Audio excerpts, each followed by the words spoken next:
minutes.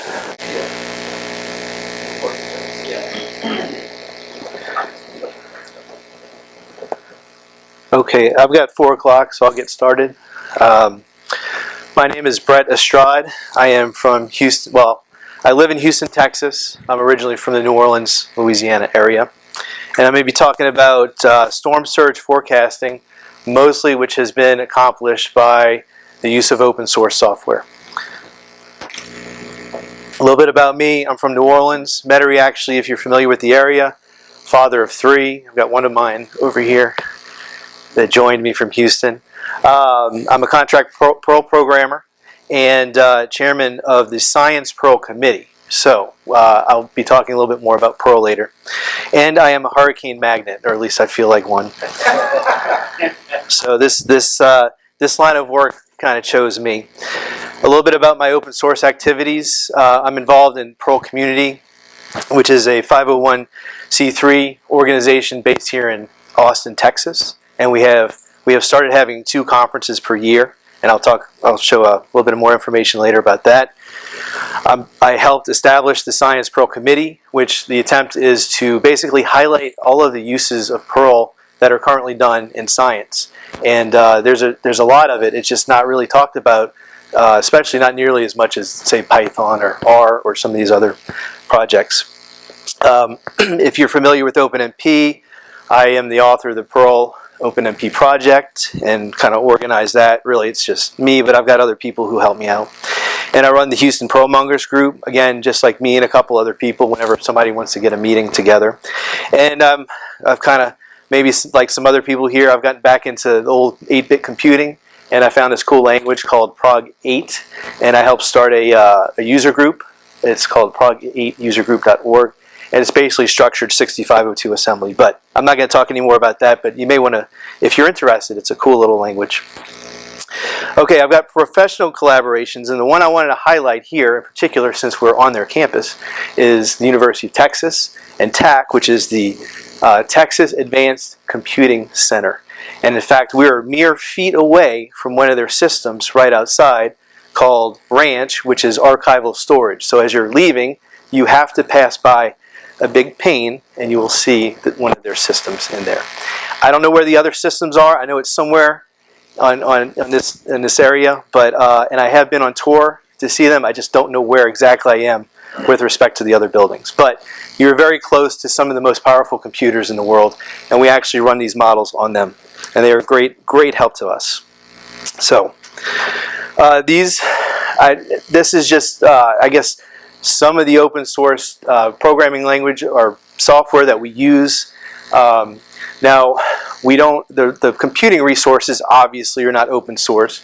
They are public systems, but in terms of like freely available open source software, this is a smattering of the things that we touch.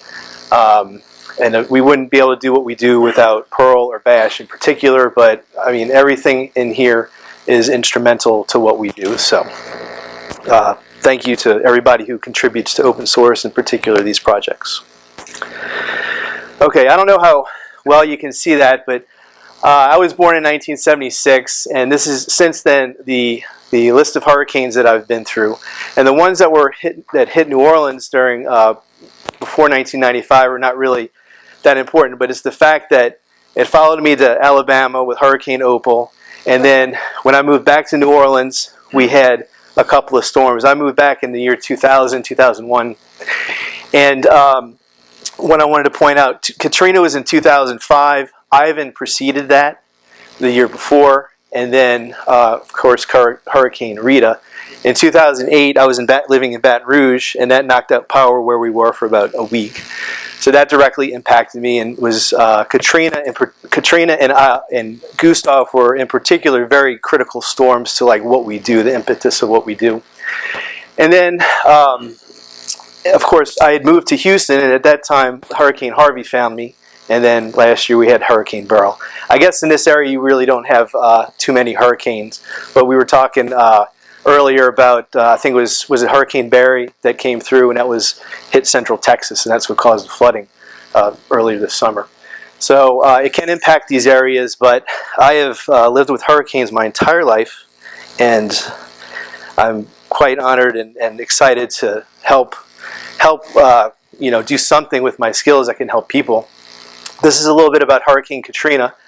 We just celebrated it's the 20th anniversary of the storm, and I've got a couple of, 3 stars on this map if you can see it.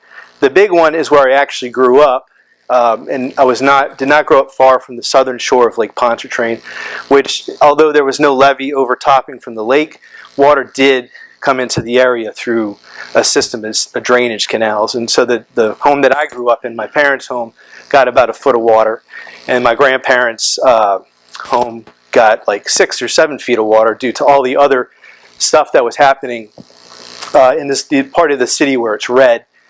This star right here, I had happened to move out of that area and to Baton Rouge 3 weeks before Katrina hit. So providentially, everything that we had was thankfully saved, and I was not affected, and I was able to provide a place to stay for my parents and other people that were affected that came to Baton Rouge to stay with us while they were trying to do the recovery. So I wasn't there. I wasn't impacted directly, but I definitely was part of that situation. And then the star down here, my brother actually was living down here at the time, and this is down in Chalmette. And you can, I didn't include pictures because you can find them online, but there are literally homes down in that area that were lifted off of their foundation and moved like yards or more than yards, and it was a pretty devastating system down there.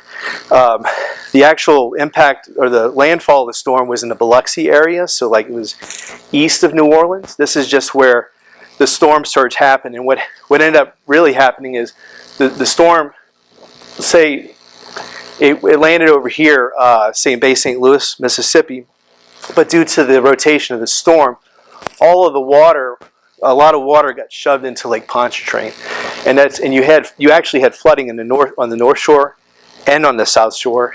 The reason why New Orleans was so badly affected is because there was levee overtopping and there were canal walls that had actually collapsed on the New Orleans side. And so it was actually after the storm that all of that bad stuff in New Orleans happened. Okay, what is storm surge? Well, storm surge is when a hurricane's coming towards, wherever it's going, or a cyclone, whatever you call it, and it's literally just pushing water ahead of it. Okay, everybody's probably been in a pool or a bathtub, and you've kind of just done this, and you see that there's a hump of water that follows ahead of your arm. That's literally what the hurricane's doing. Okay, it's like, I don't know, this might be like cringy to some people, but I think of it as like a tsunami, but caused by a hurricane and following a hurricane. It's obviously different, the different mechanics, but the effect is the same, and in many cases more devastating because it's longer lasting.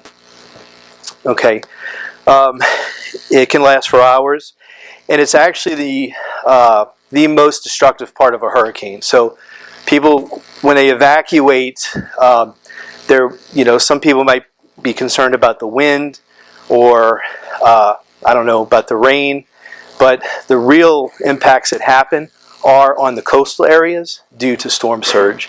And you can see that, like, last year with Hurricane Milton impacted the coast of Florida tremendously. And I don't know, there we go, okay. But there's lots of video from last year, especially with Hurricane Milton, about how bad storm surge can affect coastal areas. When Hurricane Katrina hit the Biloxi, Waveland area, Mississippi, you can see, I remember driving once they cleared the roads, because I worked out that way at Stennis Space Center, where I first got into storm surge modeling, or really it was just running the model. And we went driving around once they cleared the roads. It looked like a bomb had gone off and just cleared the houses from the foundations, because that's all you saw. I mean, you didn't even see like debris. It was just, the houses had just been erased, and you just could see the foundations. So it's tremendously powerful, and I think they had about 20 or 25 feet. And this actually, I don't know how well you can see this, but this does talk about the storm surge. Okay, so here it says peak storm surge for Katrina in past Christian, Mississippi was 27.8 feet. So that's like above normal, okay? And I don't know if you can imagine what 27 feet is. I really can't. I tried to look up some scales. I think a city bus is maybe approaching 9-10 feet. So if you can think of like three city buses stacked up, that's 30 feet. Or I guess we've all swam in a swimming pool with a 12-foot end. It's, you know, what, double that, more than double that. So Hurricane Camille was 25 feet. That was also in past Christian, Mississippi. Hurricane Opal was 24 feet. And then Betsy was also, that hit the New Orleans area, which was 15.7 feet. So, and these are ranging from years 2005, 1969, 95, 61, 89, 92, 1965. So there's no rhyme or reason to these things, but it has a lot to do with the angle that the storm comes in and the complex coastal geometries that we're dealing with. And this is where the AdCirc model excels. Yes? How much historical data goes into the model? For AdCirc, 0. It's not statistical, but there are statistical models. So that's a good question. The slosh model, I think, is one that's statistical. But AdCirc itself, which is the computational model that I run, I didn't write it or anything, but it's a model that I run, a program. It just uses physics. Basically, it's a physics engine for what the water is doing with the wind, with respect to the geometry of the coastline. And that is a good segue. Storm surge is predictable. Okay, it can be forecasted just like weather can. Okay, what you need to know is what forcings are acting upon the water. And so with a hurricane, obviously you have wind. So the biggest factor is going to be the wind. And if you can model or produce the wind forcing that's associated with the hurricane track, and you can feed it to the AdCirc model, and it can produce the height of the water and the velocities in the two-dimensional XY components about what, to tell you what the water's doing. Okay, and so it'll take normal meteorological data, and I may be talking like I know what I'm talking about, but I can just rattle these names off, and that's pretty much it. But there's NAM, which is a daily forecast that's put out by NOAA, and then there's GFS. And there's some other products, I think, but generally what we do is we can run our forecasting model on a daily mode, and that's when we're using products like NAM or GFS, okay, because the national, or NOAA puts out forecasts 4 times a day, and we can take those and produce the wind forcings that are needed. When a hurricane is coming, and it's a well-defined hurricane, and the National Hurricane Center starts issuing advisories, then we can take their track, which the track is in addition to like the actual position of the storm center, there's a center pressure, okay? And so the lower the pressure, the faster the winds are going to be for the storm. And some time ago, I think when AdCirc was really highlighted as a good model for storm surge, the AdCirc, the research groups that facilitate it, and one of them, by the way, is here at University of Texas with Dr. Clint Dawson. They put in a model called GAM, which is a generalized Holland, I forget what the A is for. Anyway, what it does is it'll take the central pressures of a track. So the hurricane track it's a really small text file. It'll take the position and the central pressure and then use a very simplified wind model to determine how fast the winds are going and in what direction, starting from the center out of the storm. So it's like it treats it as an idealized hurricane with a pressure, and then it just decays as it goes away from the center. And so it can generate, using that model, it can generate it'll interpolate that data or that information to the AdCirc grid, and I'll show you an AdCirc grid in a second and tell you what it is. And then it'll be like the hurricane is forcing the model, or it is forcing the model itself. So rather than using general meteorological data, we'll use the track, which is very specifically just the hurricane itself. And then we basically ignore like the meteorological products during the storm. Okay, so what we have done is, and we've done this over 20 years, is create a forecasting system that's built around the AdCirc model, that runs on Linux and uses all the open source technologies, that runs on the supercomputers here at TAC. We also run it at LSU. LSU has an HPC center. It's kind of split. There's the LSU campus HPC center, and then there's something called LONI, which is the Louisiana Optical Network Initiative. And I guess for funding reasons, organizationally they're separate, but the same people run it. So they have the same like admin, like system admins and stuff like that. But in any case, it first started, so going back to when I first was introduced to AdCirc, I was working for the Naval Research Lab, and this was like in the early 2000s. And I was working for an oceanographer there. She was working with AdCirc. That's where I first learned how to run the model and first getting on these supercomputers there. And during Operation Iraqi Freedom, which I think was in 2003, we had an urgent request. And normally we're not operational, but we had an urgent request because they wanted to use AdCirc to produce some maps that they were using for some amphibious operations or something. And so we quickly put together an automated system that would pull just meteorological data, convert it, interpolate it to the mesh, run AdCirc, and then create plots or whatever, these super simple plots. And then we would send those plots to a certain place, and then that's what they used. They didn't care about any, like the output. They just wanted to get these plots. And so that was the first like automated forecasting system that I did with AdCirc. Then providentially, I was at NRL when Katrina hit. It was impacted directly because it was right there on the coast. But I had already kind of started the process to move over to LSU. Well, they were very interested in getting AdCirc running over there, so that kind of fast-tracked my hiring over there. And one of the first things that I did, and of course is post-Katrina, was they were working with the Corps of Engineers. They wanted to create a forecast system that would allow them to control the ingress of the water into the south shore of the Lake Pontchartrain, which is what caused like the Lakeview area. If you've heard of the 17th Street Canal failure, they wanted to be able to prevent that. So that's a whole other talk. But the point is, they were of course doing things in hindsight, and we were producing. They wanted a system to basically take these hurricane forecasts and then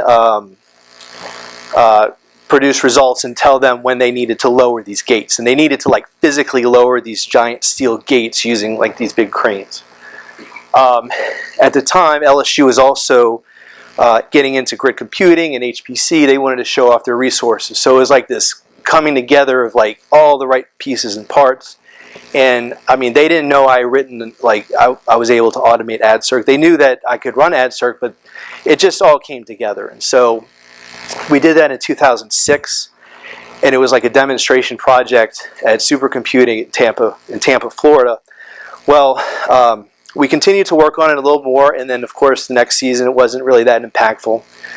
Well, in 2008, that's when Gustav was coming straight for Baton Rouge, and it was like PTSD for Louisiana. They were scrambling to get some. They didn't want to repeat, or they didn't want to get caught unaware this time. They knew it was heading towards Baton Rouge or Louisiana or New Orleans, somewhere in that area. And actually, for a time, they thought it was going to New Orleans.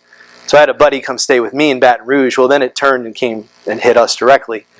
But during the days leading up to the storm, that's when I first started working directly with Jason Fleming, who was at University of North Carolina.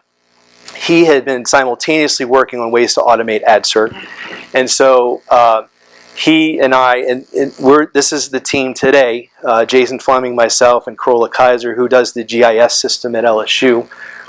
That's when we first started working together, and I basically ripped out parts from that Lake Pontchartrain forecasting system, Jason, and combined it with some stuff Jason was doing, because he's the domain expert. He knows about interpolation and processing the data and the actual physics of the model. So we all came together. I was more on the IT/automation end and HPC end. So we all came together and we're running this thing in 2008, and it's been running not like continuously 24/7, but for each hurricane season, we've been called upon to do this, and we now have a formal relationship with the state of Louisiana. That whenever for each hurricane season, whenever a hurricane comes, we go what they call operational, and that's when we start running on TAC or LSU. And there's a good relationship between us, among us, LSU and TAC, because it so happens that in more than one situation, say the storm's been coming straight for Baton Rouge, and we've had to shift, which is clearly a Louisiana interest in running these storms, over to TAC. And then TAC's been let us run over there with priority. And then in situations where it's going for the Texas coast, we've made sure that we had redundancy over at LSU. And so it's, by being able to kind of ping pong between both places, we're able to keep, be running at least in one place where the lights are on. So, okay, Sarah, I'm going to talk about Sarah. This is what people think of when and I'm happy that they do, because this is the output. This is going to be like your big map that shows the track of the hurricane with the storm surge levels. Okay, but ASGS. So what the whole system together? It's AdCirc, which is the numerical model. It's ASGS, which is the automation, and then it's Sarah, which is the GIS output. That's what people see. Okay, and everything's running on open source. Even Sarah, although Sarah's source code is not open, most of their their secret sauce is in their ETL. We run the model, we send them the output, and they do all the transformations that they need to do to get it onto the map. And then so a lot of their processing, they have a pretty standard web stack, but what they do with the data to transform it so that it can be fit into this GIS system is where they spend most of their time. And so that's not open source, but it's probably good that it's not. Okay, AdCirc's computational requirements. I'm going to talk a little bit about this. So I was talking about meshes.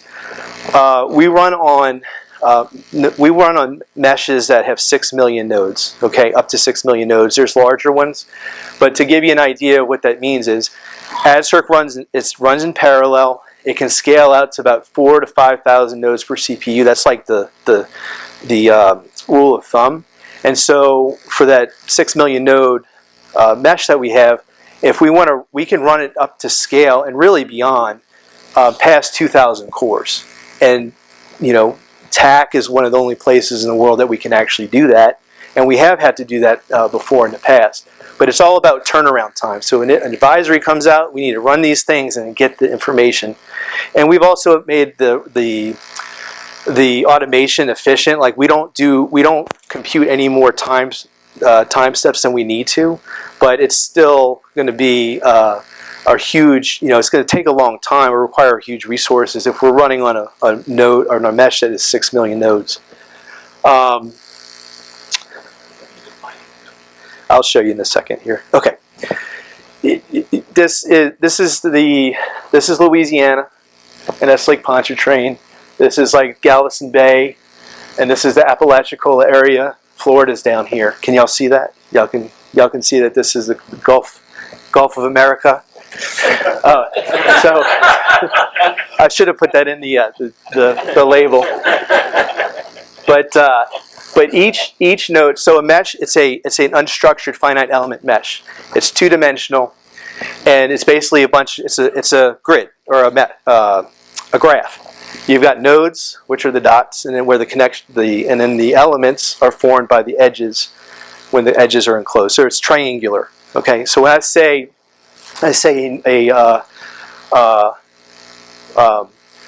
mesh with like 6 million nodes, that means that there's 6 million of these dots.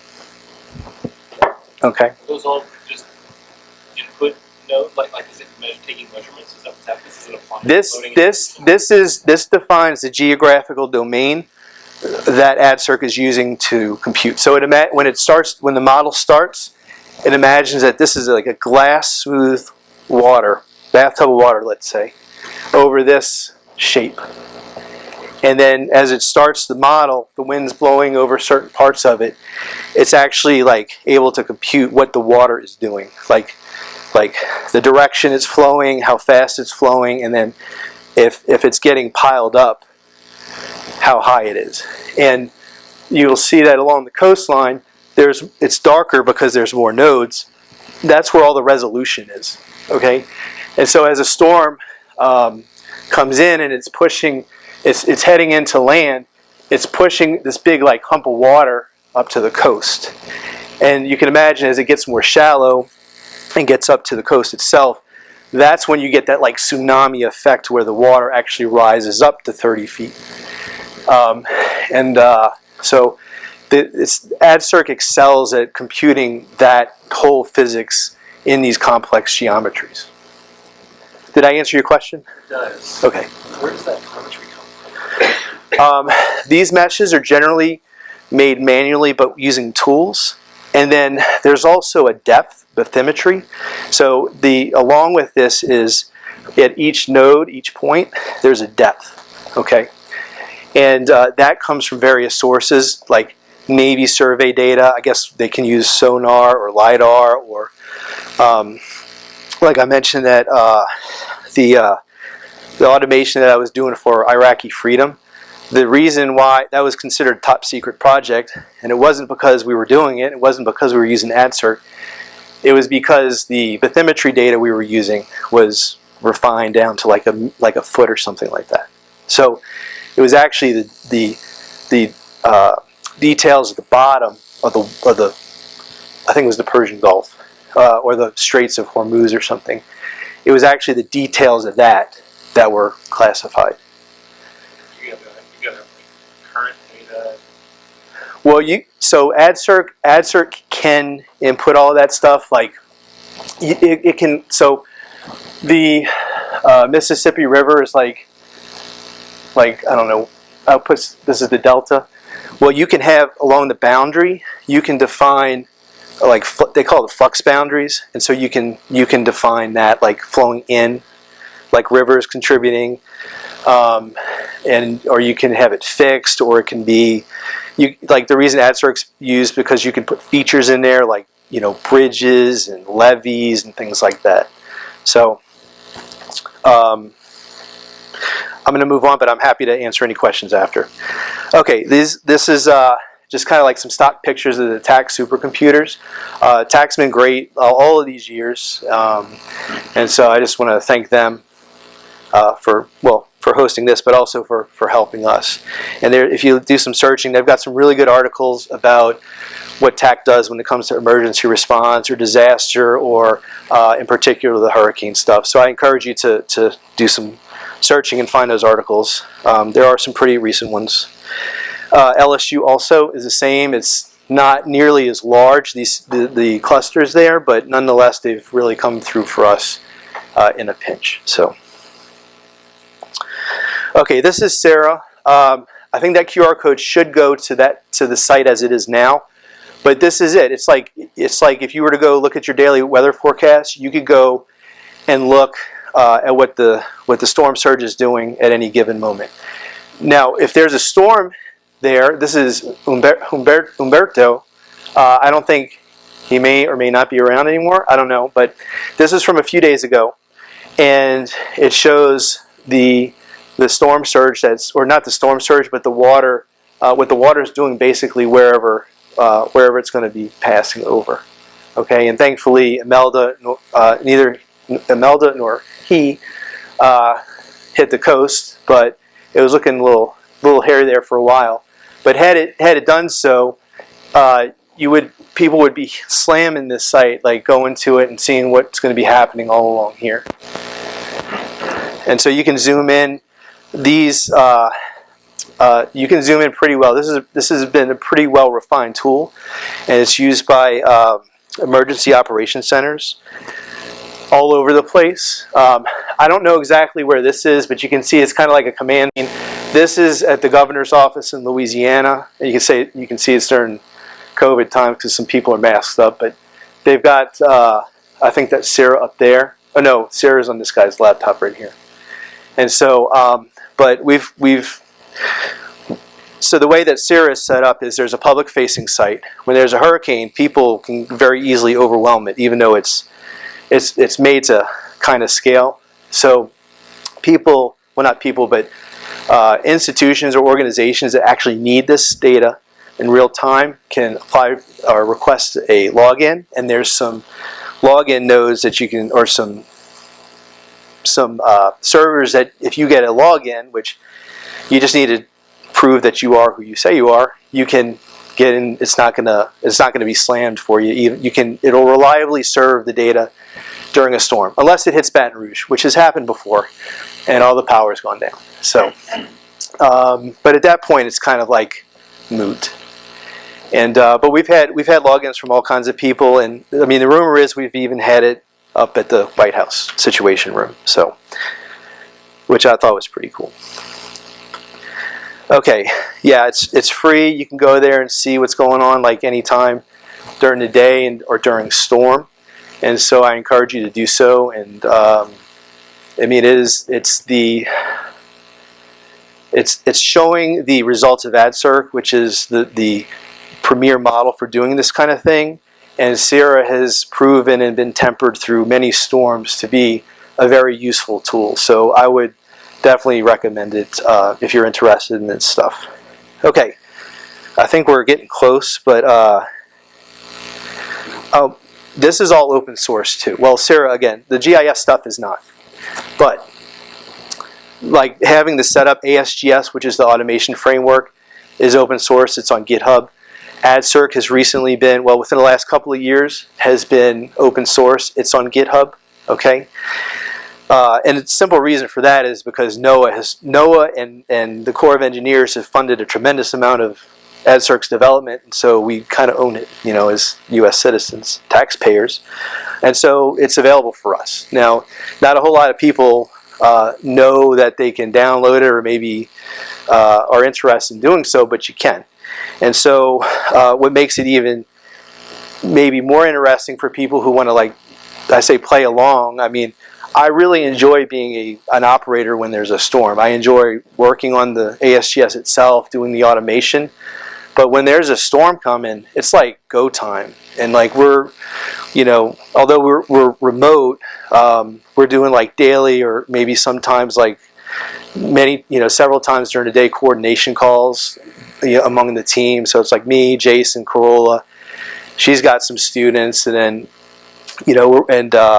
what Jason does is we basically have he's like the quarterback and of the team, we call him, because he'll like 2 or 3 times a day he'll send out the scenario packages, and it'll list like which runs we're supposed to be doing, where we're doing them, what meshes we're running, sometimes what version of AdCirc we're running. And so we have like this very like finely tuned operational like cadence that we have, and I enjoy doing it.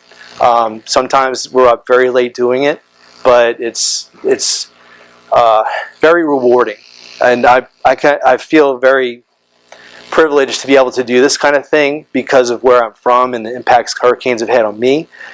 I wish we had this before Katrina, but we didn't know. You know, there's no, yes?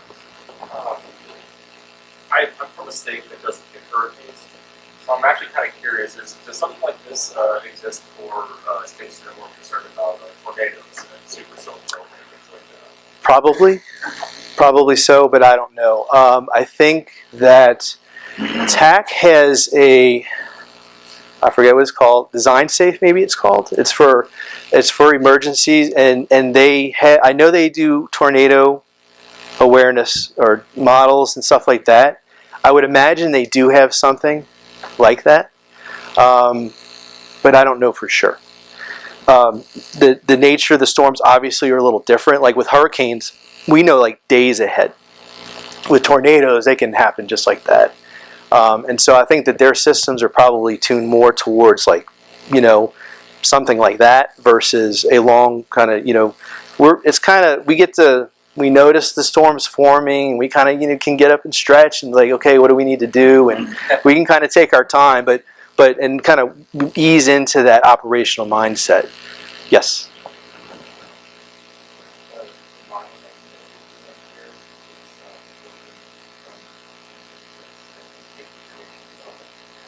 Correct.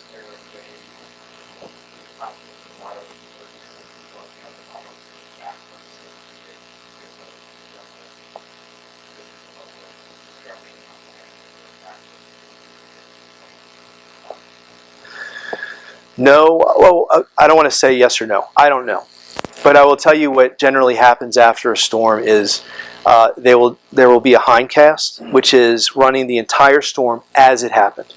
And so that data will be there. And so they'll, you know, after the storm, there's going to be like surveys of damage and things like that done. And so they can actually go back and take a look at the hindcast at different times, you know, during landfall, and see where maybe that kind of stuff could have happened. And there's insurance companies use this data also, like for claims. Somebody might claim like, you know, they I don't know, they differentiate sometimes between like flooding, like inland flooding and storm surge flooding. You know, they might say, oh, we're not going to cover that because that was storm surge flooding and not, you know, the kind of flooding that, you know, we were actually, that kind of stuff. I'm not saying that they always do that. There are actually like storm surge products out there where somebody can get insurance against specifically storm surge, and then they would be interested in data like this to say, okay, this address is claiming that they got storm surge. We need to go to some verifiable or some data that from a model that we know works, and to verify that in this general area they received this amount of water, and then correlate, you know, whatever indicators they might have about how high the water got, like say in a house or something. So, so with ASGS, you can install it on most Linux systems, and you get what we call a virtual AdCirc environment. And so it's not a container or anything, but it is like it uses environmental variables to isolate the setup. And so you install it. It installs a lot of its own versions of things, like the libraries that AdCirc needs. And that's just because it needs to be portable. So we're running on a bunch of different machines, and this is the easiest way that we were able to figure out how to manage it. So when you install it, you can get into what's called the ASGS shell, and that's just what the startup looks like. And there's like, you can associate a specific compiler with it, because we do compile stuff, and it can support either GCC or the Intel compiler suites. Generally speaking, on the HPCs, we use Intel on say Ubuntu or something like that, or Red Hat. If you're just installing it on your computer or on a VM or WSL2 or something like that, then you would just use G4tran. Although Intel One API, I think I know you can install it for free and use it on, I guess, whatever Linux you want. We have tried that, and it does actually do a lot better performance-wise than G4tran. Okay, so one of the things that we've tried to do, Jason and I, we have a site, or it's kind of a collaboration between us called adcirc.live, and we provide consulting for AdCirc and help with computational issues. And we started what's called tools.adcirc.live, and that's more for like people who are interested in installing AdCirc or generating configuration files, or like I've got some tools that I've built into the web page here that I use operationally, like generating a configuration file for ASGS. But here, what I'm showing this particular page is how you can, like, if you wanted to download and install ASGS and then install AdCirc within that virtual environment, this is the best place to start. You can go to the ASGS GitHub page, which is linked right up there on the right, but this gives you access to like scripts that allow you to install like the base packages you would need for Ubuntu or Red Hat. And then it also links to a WSL2 image or virtual machine that you can download. And we're actually fixing to update it to a newer version of AdCirc. But this is actually a pretty popular option, because I mean, I know we're open source here, but a lot of people who do this work run Windows, and so it's AdCirc can be built on Windows using, like, I guess the Microsoft compiler stack or whatever you might use on Windows. But we discovered that doing it, like providing a WSL2 virtual machine that has everything already built and installed in it, is super useful for people. Like students use it, consultants will use it, and I'll use it, and it scales out pretty well. So I've been pretty impressed with how tightly integrated WSL2 is with Windows. I've got a 28 core Dell Precision 7810 with 28 cores, and I can get that thing really cooking through WSL2, and it works out pretty well. Anyway, you can go to this tools.adcirc.live/install, but you can go to the site, and there is a box for login, but that's not required for this. Okay, also, you don't need a supercomputer. I want to point this out. I was talking about these Dell 7810s. I've got, this is in my house. I've got this cluster set up, and I paid, relatively speaking, very little money. This cluster right here has 128 real cores, and it's just networked over Ethernet, but it runs AdCirc pretty well across there. And I did not pay a whole lot for these. And these are some Dell PowerEdge 2900s that are basically file servers. So I've got it set up probably as close as I can to recreating like the HPC environment. It runs Slurm, but in general, it's pretty simple if you're inclined to do so, to set up your own cluster, and it's not expensive. And this QR code is kind of like a little bonus. It's some slides that I created that I give out during the workshops that we do. Like we did one over the summer that talks about building out your own cluster and why you might want to do so and how cheap it can be. Okay, so I'll give you all a second to move on. Now, I don't have 176 cores in this. I got 120, but oh, this is over 4. So the 7810s can support, there's 2 sockets, and each socket can support a Xeon up to, I think, 22 cores, but they're expensive. I've got the 20 core ones here, so this is 120. But if I wanted to max out everything and have 4 Dell Precisions, then I could get 176 real cores in there, which is pretty cool. Other fun tools. This here is this SAP actually it should be SPA. We call them single page applications. That's Perl. It's written in Dancer 2 template toolkit. And this is an NHC Explorer, I call it. Really, it's just me proving that I can build a single executable, distributable Perl application using WX widgets to do something useful. And so I was able to do that. And really what it does is it just queries the National Hurricane Center's JSON product about any active storms. And then you can also go to and we collect storm advisories as they run for the whole season. So we have our archive as they are issued on GitHub also, and that's open. And so that'll query that. So, okay, I want to talk about Perl very quickly. We have a conference here in Austin twice a year with what's called the Perl Community, and it is a 503c organization that is dedicated to preserving Perl. And really what it is, it's a collaboration between the Houston Perlmongers and the Austin Perlmongers. Sadly, Dallas Perlmongers they're in a comatose state at the moment, but here in Austin, we're doing this twice a year. It's hybrid. We've got some really good talks, and I encourage y'all to check it out. So it's at a hackerspace. I think Rob Rob has been our gracious host for the last year and a half at the Hackerspace for that. So thank you, Rob, for that. Anyway, here's some information on where to find us. If you're into Perl and you just don't have a good community or Discord or anything you found, this is the Perl Applications and Algorithms Discord is excellent. Lots of smart guys in there. And I'm not talking about myself. I'm like continuously humbled in there, which is why I like to be in there.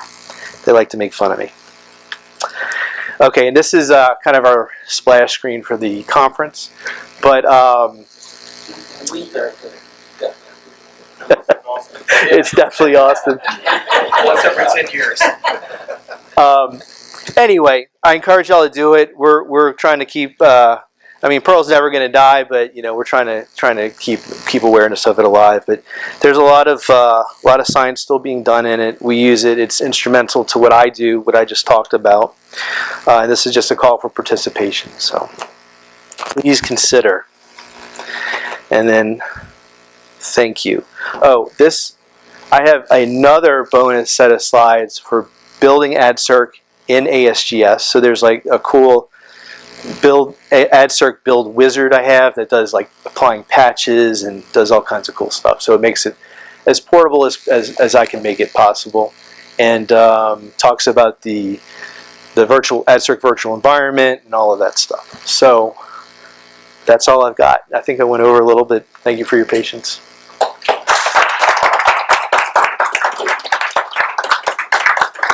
And do we have time for questions? Okay.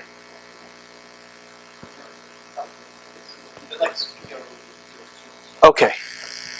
Okay. Yes.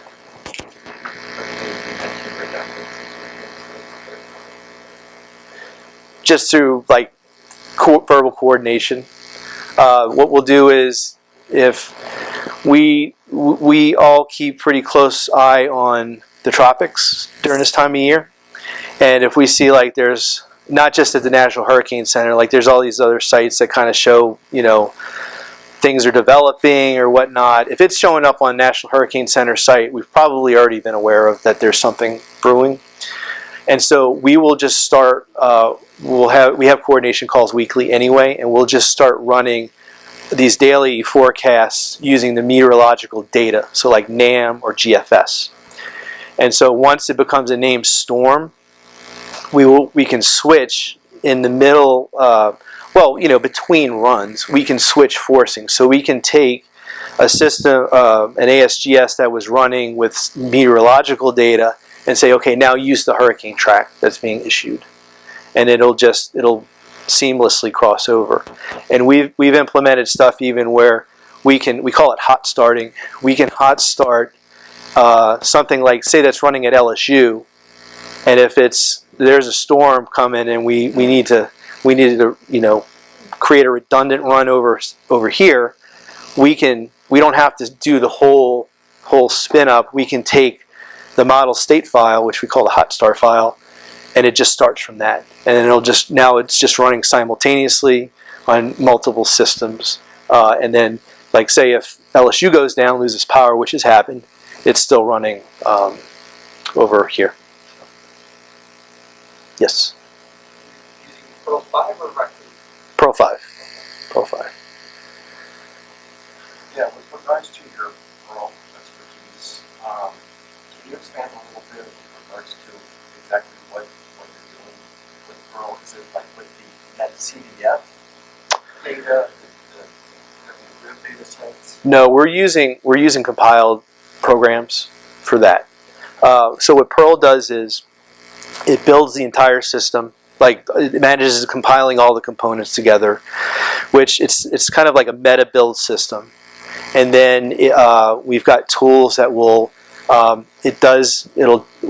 of the code that monitors like the NAM and GFS repositories are Perl, and then when it detects a new file, it'll download, and then it'll convert it to for NAM at least there's a conversion that happens that's done in Perl. So, and I think our next speakers are up, so I'm gonna end it. But thank you very much. Please contact me or catch me after if you have any questions. All right, thank you.